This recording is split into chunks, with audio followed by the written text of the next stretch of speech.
नमस्कार विद्यार्थी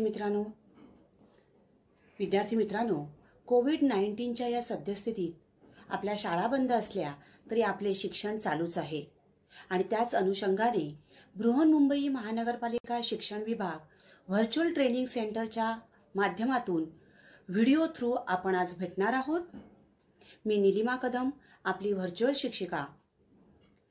आजचा विषय आपण बघणार आहोत इयत्ता 10वी विज्ञान आणि तंत्रज्ञान भाग 1 भिंगे व त्यांचे उपयोग। तर मानवी डोळा व त्यातील भिंगाचे कार्य कसे चालते हे आपण मागील भागात बघितलेलं आहे। डोळा हा एक अतिशय महत्त्वाचा अवयव आहे, ज्याच्या सहाय्याने आपण सृष्टीचे सौंदर्य बघत असतो।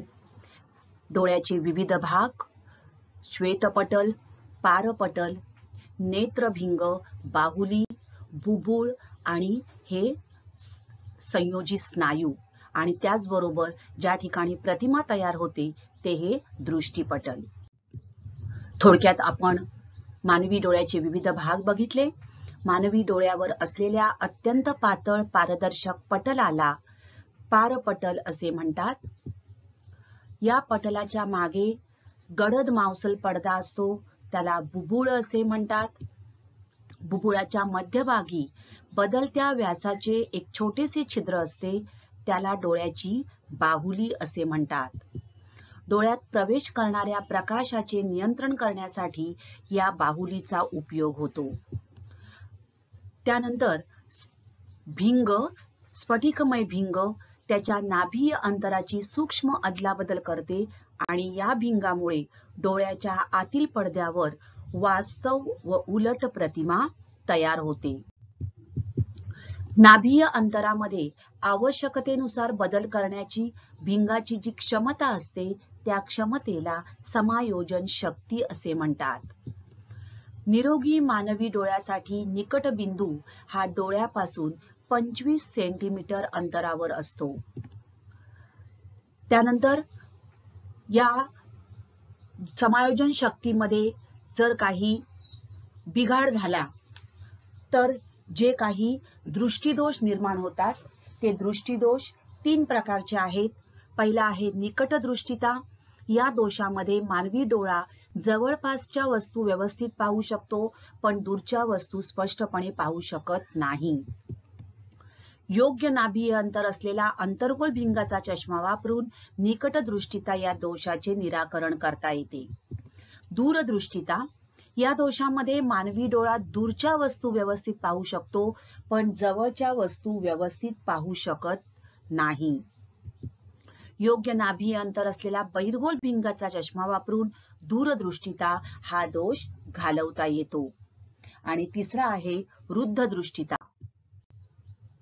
रुद्ध दृष्टिता म्हणजेच वाढत्या वयानुसार डोळ्याची जी समायोजन शक्ती कमी होते, त्यामुळे जवळ असणारे भिंगाचे स्नायू नाभीय अंतर बदलण्याची क्षमता गमावतात। या ठिकाणी काही वेळा रुद्ध दृष्टिता या दोषामध्ये दूरदृष्टिता व निकट दृष्टिता असे दोन्ही दोष जाणवतात आणि हा दोष दूर करण्यासाठी द्विनाभीय भिंगाची आवश्यकता असते। द्विनाभीय भिंगामध्ये हा जो वरचा भाग आहे हा अंतर्गोल भिंगाचा तयार झालेला असतो, तर खालचा भाग हा बहिर्गोल भिंगापासून तयार केलेला असतो। आणि अंतर्गोल भिंगाचा उपयोग निकट दृष्टिता हा दोष दूर करण्यासाठी होतो, तर बहिर्गोल भिंगाचा उपयोग दूरदृष्टिता हा दोष दूर करू शकतो। तर अशा प्रकारे द्विनाभीय भिंगामध्ये अंतर्गोल व बहिर्गोल भिंगाचा उपयोग करून या लेन्सेस तयार केलेल्या असतात। अंतर्गोल व बहिर्गोल भिंगाचा यामध्ये उपयोग केलेला असतो। आजकाल या बायफोकल लेन्सेसच्या ऐवजी म्हणजे द्विनाभीय भिंगाऐवजी प्रोग्रेसिव्ह लेन्सेसचा वापर केला जातो। प्रोग्रेसिव्ह लेन्सेस म्हणजे या ठिकाणी तुम्हाला दिसतंय बघा, ही जी आहे ही आहे प्रोग्रेसिव्ह लेन्स। म्हणजे अशा प्रकारे 2 भिंग दाखवणारी या ठिकाणी अशी सुस्पष्ट अशी आपल्याला रेषा दिसून येत नाही. तर या ठिकाणी कोणत्याही अंतरावरची वस्तू आपल्याला स्पष्टपणे पाहण्यासाठी या लेन्सचा उपयोग होतो. बायफोकल लेन्सच्या सहाय्याने आपल्याला एका ठराविक अँगल मधून, ठराविक कोनामधून लांबच्या किंवा जवळच्या वस्तूकडे पाहावं लागतं. आपल्या डोळ्याची किंवा आपल्या चष्म्याची आपल्याला थोडीशी हालचाल करावी लागते, म्हणजे वर खाली अशा प्रकारे ऍडजस्टमेंट करावी लागते. पण प्रोग्रेसिव्ह लेन्स मध्ये आपल्याला कोणत्याही अंतरावरची वस्तू स्पष्टपणे कोणतीही हालचाल न करता आपण पाहू शकतो. या अंतर्गोल व बहिर्गोल भिंगांचा उपयोग आपण बघितलं की दृष्टीदोष निराकरणासाठी केला जातो. त्या व्यतिरिक्त या अंतर्गोल व बहिर्गोल भिंगांचे उपयोग कोणकोणते आहेत ते आपण बघणार आहोत. अंतर्गोल भिंगांचे उपयोग: वैद्यकीय उपकरणे, स्कॅनर, सीडी प्लेअर या उपकरणांमध्ये लेझर किरणांचा वापर केला जातो. हे आहेत लेझर किरण, आणि या उपकरणांचे कार्य योग्य रीतीने चालण्यासाठी त्यामध्ये अंतर्गोल भिंगांचा वापर केला जातो. दरवाजावर असणारी नेत्रदर्शिका हे एक छोटे संरक्षक उपकरण आहे, ज्याच्या सहाय्याने दरवाजाच्या बाहेरील परिसराचे अधिकाधिक विस्तीर्ण दृश्य पाहणे शक्य होते. सेफ्टी डोअर्सच्या ऐवजी अशा प्रकारे मुख्य दरवाजाला हे नेत्रगोल किंवा नेत्रदर्शिका हे उपकरण लावले जाते, आणि याच्या सहाय्याने आपण सेफ्टी म्हणजे सुरक्षितता ठेवू शकतो. तर या उपकरणामध्ये अंतर्गोल भिंगांचा वापर करतात. चष्म्यामध्ये आपण बघितलं, निकटदृष्टिता या दोषाचे निराकरण करण्यासाठी चष्म्यामध्ये अंतर्गोल भिंगाचा उपयोग केला जातो. या अंतर्गोल भिंगामुळे प्रकाश किरणांचे अपसरण होऊन मग ते प्रकाश किरण डोळ्यातील भिंगांपर्यंत पोहोचतात, आणि नंतर डोळ्याच्या भिंगामुळे अभिसरण होऊन प्रतिमा डोळ्यातील पडद्यावर तयार होते. विजेरी म्हणजे टॉर्च, बल्बद्वारा निर्माण झालेल्या प्रकाशाला विखुरण्यासाठी अंतर्गोल भिंगाचा उपयोग केला जातो. टॉर्च मध्ये या ठिकाणी ही तुम्हाला दिसते, हे आहे अंतर्गोल भिंग. कॅमेरा, दुर्बीण व दूरदर्शी या उपकरणामध्ये प्रामुख्याने बहिर्गोल भिंगाचा उपयोग केला जातो. मात्र मिळणाऱ्या प्रतिमांचा जो दर्जा आहे तो उत्तम मिळण्यासाठी या उपकरणात हे जे नेत्रभिंग असतं, या नेत्रभिंगाच्या पुढे किंवा नेत्रभिंगामध्ये, या ठिकाणी नेत्रभिंगामध्ये अंतर्गोल भिंगाचाही उपयोग करतात. तर थोडक्यात अंतर्गोल भिंगाचे उपयोग बघा: टेस्टिंग ऑफ टीथ म्हणजेच दातांचं वैद्यकीय उपकरणामध्ये, बर्निंग मिरर ज्या वेळेला आपल्याला प्रकाश एकवटायचा असतो त्यावेळेला अंतर्गोल भिंगाचा उपयोग केला जातो. टॉर्च मध्ये, सोलार कुकर मध्ये प्रकाश किरण एकवटण्यासाठी पुन्हा याचा उपयोग केला जातो, आणि कारच्या हेडलाइट मध्ये सुद्धा या अंतर्गोल भिंगांचा उपयोग करतात. बहिर्गोल भिंगांचे उपयोग कोणकोणते आहेत ते आपण बघणार आहोत. Use of convex lenses. साध्या सूक्ष्मदर्शकामध्ये या बहिर्गोल भिंगाचा उपयोग केला जातो. साधा सूक्ष्मदर्शक तर कमी नाभीय अंतराच्या बहिर्गोल भिंगाने एखाद्या सूक्ष्म वस्तूची तिच्यापेक्षा मोठी, आभासी आणि सुलट प्रतिमा तयार होते. यालाच साधा सूक्ष्मदर्शक असे म्हणतात. यालाच मॅग्निफाईंग, साध्या सूक्ष्मदर्शकाला मॅग्निफाईंग ग्लास म्हणजेच विशालक असेही म्हणतात. साध्या सूक्ष्मदर्शकाचा उपयोग घड्याळे दुरुस्त करण्यासाठी, घड्याळ दुरुस्त करणारा घड्याळजी जो असतो तो अशा प्रकारे डोळ्याला एक उपकरण लावतो, त्यामध्ये हा साधा सूक्ष्मदर्शक वापरलेला असतो. म्हणजेच विशालक मॅग्निफाईंग ग्लासचा उपयोग केलेला असतो, आणि त्यामुळे अगदी छोट्या वस्तूची, सूक्ष्म वस्तूची 20 पट एवढी मोठी प्रतिमा मिळवता येते. आणि म्हणूनच घड्याळामध्ये असलेले छोटे छोटे जे पार्ट्स आहेत, छोटे छोटे जे भाग आहेत, ते बघण्यासाठी घड्याळजी या सूक्ष्मदर्शकाचा उपयोग करतो. त्याचबरोबर रत्नांची पारख करण्यासाठी, रत्नांचे जे कारखाने असतात त्यामध्ये या रत्नांची पारख करण्यासाठी, त्यांच्यातील दोष शोधण्यासाठी या सूक्ष्मदर्शकाचा उपयोग केला जातो. संयुक्त सूक्ष्मदर्शक, कंपाऊंड मायक्रोस्कोप. प्रयोगशाळेमध्ये या मायक्रोस्कोपचा प्रामुख्याने वापर केला जातो. रक्तकणिका म्हणजे रक्तपेशी लॅबोरेटरीज मध्ये याचा उपयोग केला जातो. रक्ताचे नमुने घेऊन त्या रक्तामधून ज्या काही वेगवेगळ्या टेस्ट केल्या जातात त्या रक्तपेशी पाहण्यासाठी, प्राणी वनस्पतींच्या पेशी बघण्यासाठी किंवा बॅक्टेरिया, व्हायरस यासारखे सूक्ष्मजीव अभ्यासण्यासाठी या संयुक्त सूक्ष्मदर्शीचा उपयोग केला जातो.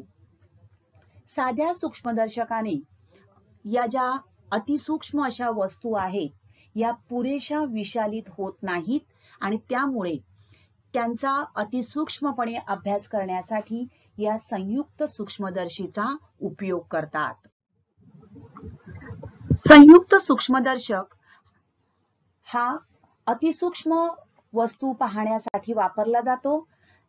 बॅक्टेरिया व प्राणी व वनस्पतींच्या पेशी ज्या साध्या सूक्ष्मदर्शकाने पुरेशा विशालित होत नाहीत त्या पाहण्यासाठी याचा उपयोग करतात.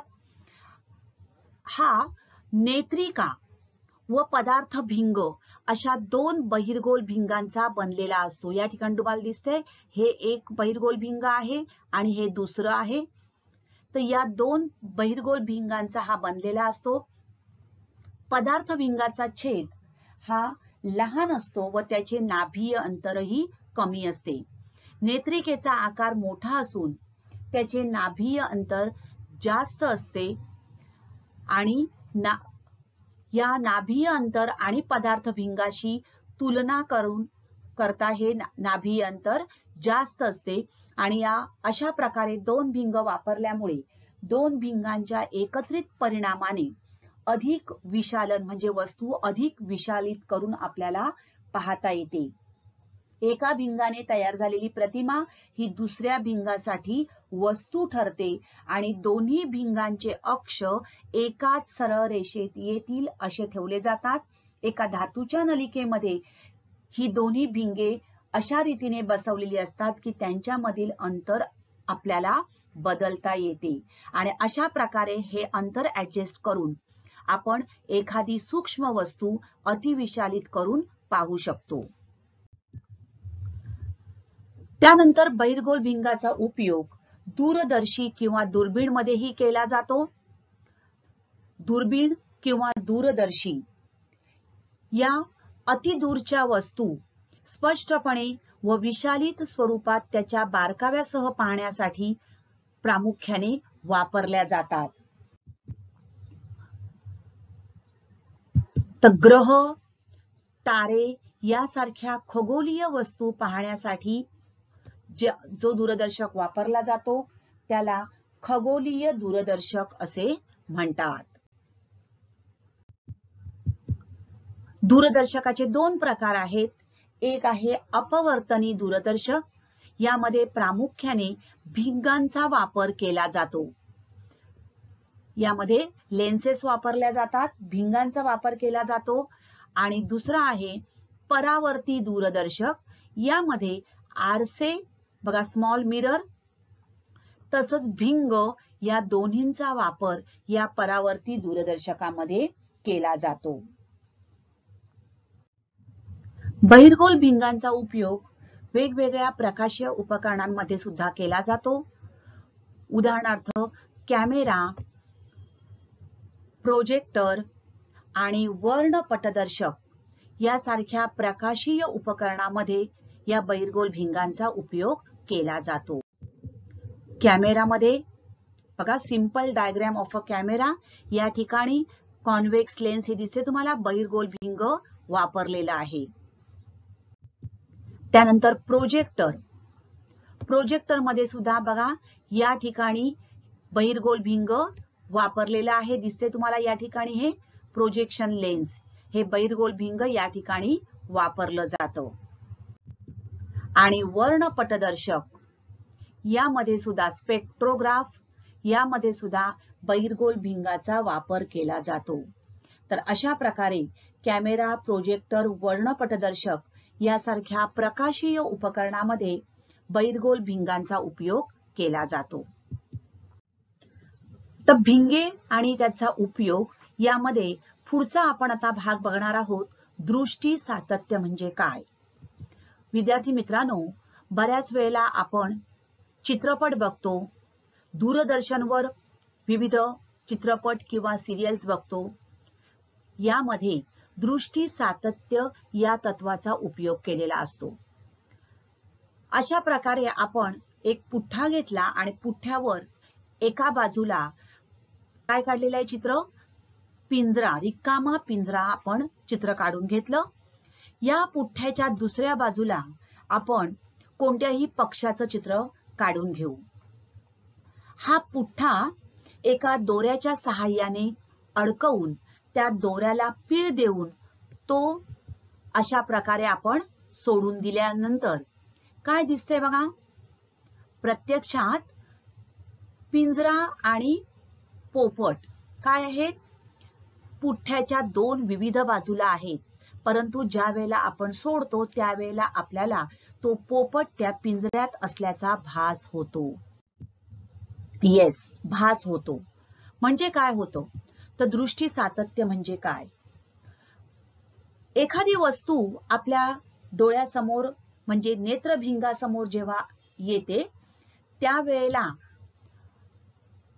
अशा प्रकारे नेत्रभिंगासमोर जेव्हा आपल्या ही वस्तू येते तेव्हा त्या वस्तूची प्रतिमा या नेत्रभिंगाद्वारे दृष्टीपटलावर तयार होते. या ठिकाणी या दृष्टीपटलावर त्या वस्तूची काय तयार झालेली आहे? ही प्रतिमा तयार झालेली आहे. आणि अशा प्रकारे जेव्हा या वस्तूची प्रतिमा तयार होते तेव्हा ती वस्तू आपल्याला दिसते. आता ही वस्तू आपल्या डोळ्यासमोर असेपर्यंत तिची प्रतिमा आपल्या डोळ्यासमोर असते. म्हणजेच वस्तूची प्रतिमा नेत्रभिंगाद्वारे दृष्टीपटलावर तयार केली जाते आणि म्हणून वस्तू आपणास दिसते. आता आपल्या डोळ्याच्या बाबतीत काय होतं बघा?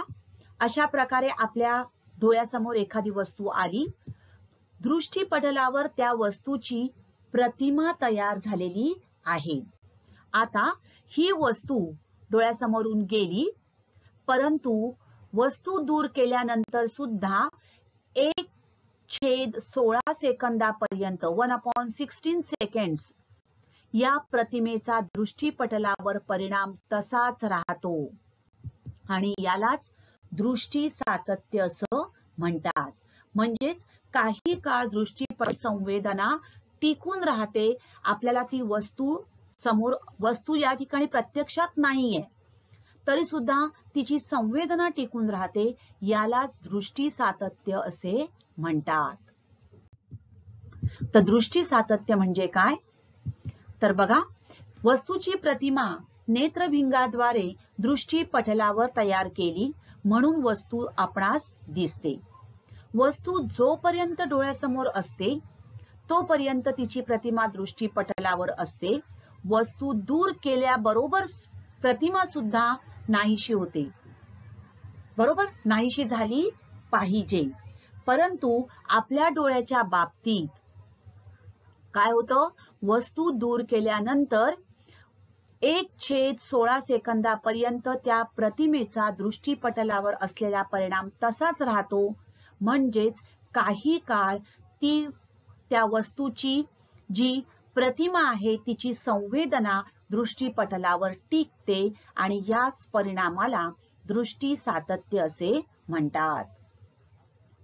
आता या दृष्टी सातत्यामुळेच आपण चित्रपट बघत असतो. तर दृष्टी सातत्य हा अनुभव देणारी दैनंदिन जीवनातील उदाहरणे म्हणजेच पहिला आहे दूरदर्शन संच आणि दुसरा आहे चलचित्रपट कशा प्रकारे कार्य करतो?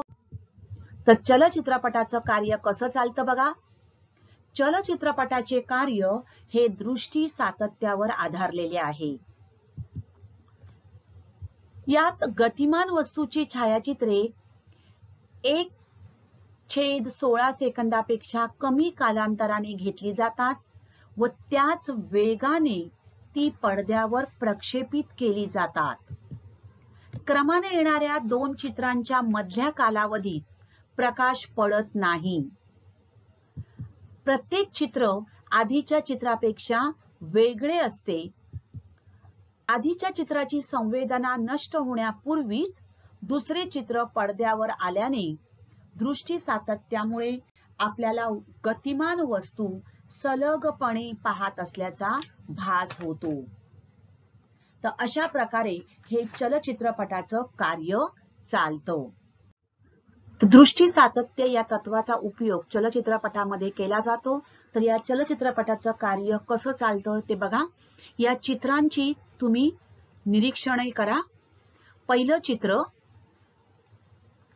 बघा, पहिलं, दुसरं, 3, 4 प्रत्येक चित्राचं निरीक्षण करा आणि हे शेवटचं चित्र. या ठिकाणी आपल्याला प्रत्यक्षात तो घोडा धावताना दिसत आहे. थोडंसं निरीक्षण करा बारकाईने. पहिल्या चित्रामध्ये बघा घोड्याचे पाय, दुसऱ्या चित्रात, तिसऱ्या चित्रात, चौथ्या चित्रात.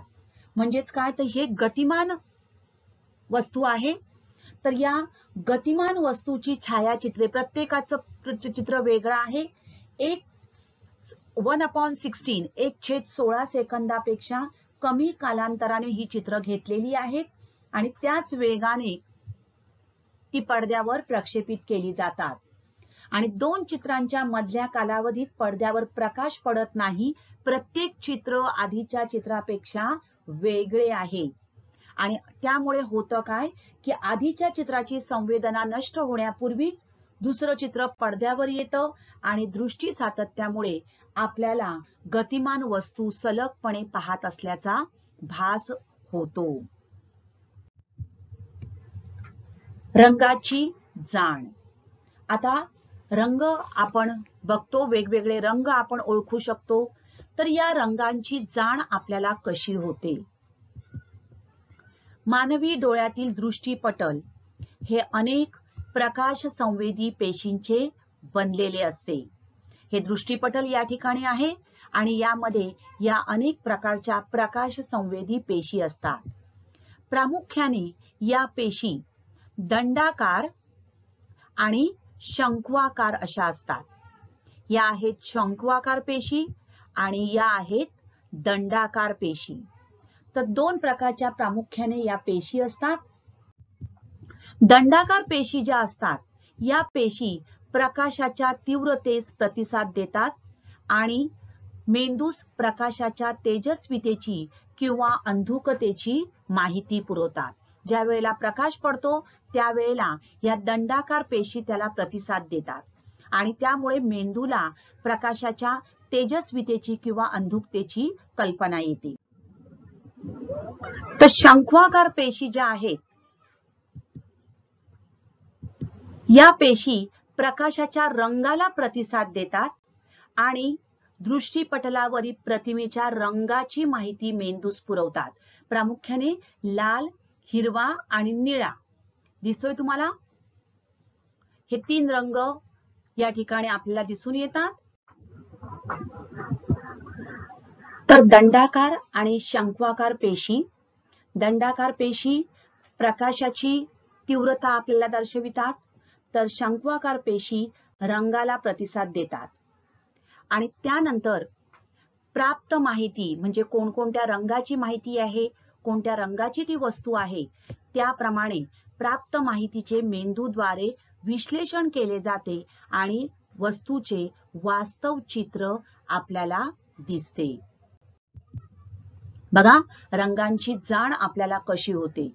तर अशा प्रकारे या दंडाकार व शंक्वाकार पेशींच्या सहाय्याने दृष्टीपटलावर वस्तू जी तयार होते त्या वस्तूची प्रतिमा आणि त्या वस्तूचा रंग जो आहे तो आपल्याला कळतो, कारण मेंदूद्वारे ते संदेश चेतातंतू मार्फत ते संदेश मेंदूपर्यंत पोहोचवले जातात. प्राप्त माहितीचे मेंदूद्वारे विश्लेषण केले जाते आणि वस्तूचे वास्तव चित्र आपल्याला दिसते. तर अशा प्रकारे या रंगांची आपल्याला माहिती होते. तर दंडाकार आणि शंक्वाकार या दोन प्रकारच्या पेशी असतात. या आहेत शंक्वाकार पेशी आणि दुसऱ्या आहेत त्या इतर ज्या आहेत या सगळ्या दंडाकार पेशी. तर दंडाकार पेशी या अंधुक प्रकाशात सुद्धा प्रतिसाद देतात, परंतु शंक्वाकार पेशींना अंधुक प्रकाशात संवेदना नसतात. या पेशी फक्त तेजस्वी प्रकाशातच प्रतिसाद देतात आणि यामुळे रंगांची संवेदना किंवा जाण ही फक्त तेजस्वी प्रकाशातच आपल्याला होते. शंक्वाकार पेशींना तांबड्या, हिरव्या व निळ्या रंगाच्या वेगवेगळ्या संवेदना असतात. लक्षात ठेवा, शंक्वाकार पेशींना कोणकोणत्या रंगाच्या? तर तांबड्या, हिरव्या व निळ्या या 3 रंगांच्या वेगवेगळ्या संवेदना असतात. जेव्हा तांबडा रंग डोळ्यावर पडतो तेव्हा तांबड्या रंगाला प्रतिसाद देणाऱ्या पेशींना इतर पेशींच्या मानाने जास्त उद्दीपित करतो. म्हणजे ही जी पेशी आहे तांबड्या रंगाची प्रतिसाद देणारी पेशी इतर पेशींच्या मानाने जास्त उद्दीपित होते आणि त्यामुळे आपल्याला तांबड्या रंगाची जाण होते. अशाच प्रकारे हिरवा, निळ्या रंगाची आपल्याला जाण या शंक्वाकार पेशींच्या सहाय्याने होत असते. रंगांध. काही व्यक्ती रंगांध असतात. तर रंगांध म्हणजे काय? तर काही व्यक्तींमध्ये विशिष्ट रंगांना प्रतिसाद देणाऱ्या शंक्वाकार पेशींचा अभाव असतो. अशा व्यक्ती ते रंग ओळखू शकत नाहीत किंवा निरनिराळ्या रंगात भेद करू शकत नाहीत. अशा व्यक्तींना रंगांध, कलर ब्लाइंड पर्सन असे म्हणतात. ही आहे कलर ब्लाइंडनेस टेस्ट. अशा प्रकारे आपल्याला हे रंग या ठिकाणी तुम्हाला दिसते आणि त्यावर असणारे नंबर्स कोणकोणते आहेत हे आपण जर ओळखू शकत असू तर आपण रंगांध नाही. तर बऱ्याच रंगांचे अंध लोक इतर लोकांप्रमाणे स्पष्ट पाहतात. आता रंगांध व्यक्ती स्पष्ट पाहू शकतात. ते इतर काही बऱ्याचशा गोष्टी म्हणजे सगळ्याच गोष्टी ते सक्षमपणे पाहू शकतात, परंतु लाल, हिरवा किंवा निळा प्रकाश ते पूर्णपणे पाहण्यास अक्षम असतात. त्यांना रंगामधला फरक जो आहे तो फरक त्यांना कळत नाही आणि यालाच म्हणतात रंगांध. तर अशा प्रकारे मानवी डोळ्याचं कार्य या भिंगाद्वारे कसं चालतं आणि याच भिंगांचा उपयोग वेगवेगळ्या उपकरणांमध्ये कशा प्रकारे केला जातो हे आपण बघितलेलं आहे. थोडक्यात आपण आज जे काही शिकलो आहोत त्यावर काही प्रश्न बघणार आहोत. समायोजन म्हणजे काय, ते कसे साधता येते? तर समायोजन म्हणजेच विविध अंतरावरील वस्तूंची सुस्पष्ट प्रतिमा डोळ्याच्या आतील पटलावर मिळविण्याची प्रक्रिया होय. आपल्या डोळ्यामध्ये असणारे जे नेत्रभिंग आहे हे लवचिक असते. हे लवचिक नेत्रभिंग कमी अधिक फुगीर करून त्याची वक्रता बदलून समायोजन साधता येते. मानवी डोळ्याला रंगाची जाण कशी होते ते स्पष्ट करा. उत्तर लिहिताना शक्यतो तुम्ही पॉइंट्स मध्ये उत्तर लिहिण्याचा सराव करा. मानवी डोळ्यातील दृष्टीपटल हे अनेक दंडाकार आणि शंक्वाकार अशा 2 प्रकारच्या प्रकाश संवेदी पेशींचे बनलेले असते. 2 प्रकारच्या पेशी असतात. शंक्वाकार पेशी तेजस्वी प्रकाशाच्या रंगास प्रतिसाद देतात आणि दृष्टीपटलावर तयार झालेल्या प्रतिमेच्या विविध रंगाची माहिती मेंदूस पुरवतात. कोणत्या पेशी? तर शंक्वाकार पेशी. मानवी डोळ्याला रंगांची जाण या शंक्वाकार पेशींमुळे होत असते. काही व्यक्तींच्या डोळ्यांत विशिष्ट रंगांना प्रतिसाद देणाऱ्या या शंक्वाकार पेशी नसतात आणि त्यामुळे त्यांना निरनिराळ्या रंगात भेद करू शकत नाही, म्हणजेच या व्यक्ती रंगांध असतात. तर मानवी डोळ्याला या रंगांची जाण प्रामुख्याने या शंक्वाकार पेशींमुळे होत असते. रंगांची संवेदना व जाण फक्त प्रकाशातच का होते? बघा, मानवी डोळ्यातील दृष्टिपटल हे अनेक दंडाकार व शंक्वाकार अशा दोन प्रकारच्या प्रकाश संवेदी पेशींचे बनलेले असते.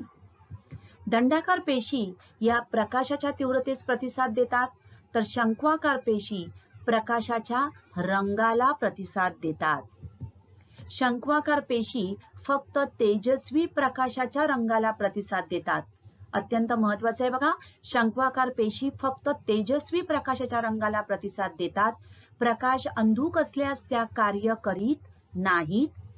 म्हणून रंगांची संवेदना व जाण फक्त प्रकाशातच होते. घड्याळ दुरुस्तीमध्ये साधा सूक्ष्मदर्शक वापरतात किंवा साधी सूक्ष्मदर्शी वापरतात. साध्या सूक्ष्मदर्शकाच्या नाभी अंतराच्या आत वस्तू ठेवली असता तिची सुलट व मोठी प्रतिमा भिंगाच्या त्याच बाजूस दिसते. साध्या सूक्ष्मदर्शकाच्या सहाय्याने वस्तूची 20 पट मोठी सुस्पष्ट प्रतिमा दृष्टीच्या लघुतम अंतरावर मिळवता येते. त्यामुळे डोळ्यावर ताण न येता घड्याळाचे सूक्ष्म भाग सुलट व मोठे दिसण्यासाठी घड्याळ दुरुस्तीमध्ये घड्याळजी साधी सूक्ष्मदर्शी वापरतात. तर अशा प्रकारे पॉइंट वाईज उत्तर लिहिणं अपेक्षित आहे. तर विद्यार्थी मित्रांनो, आता आपण इथेच थांबणार आहोत.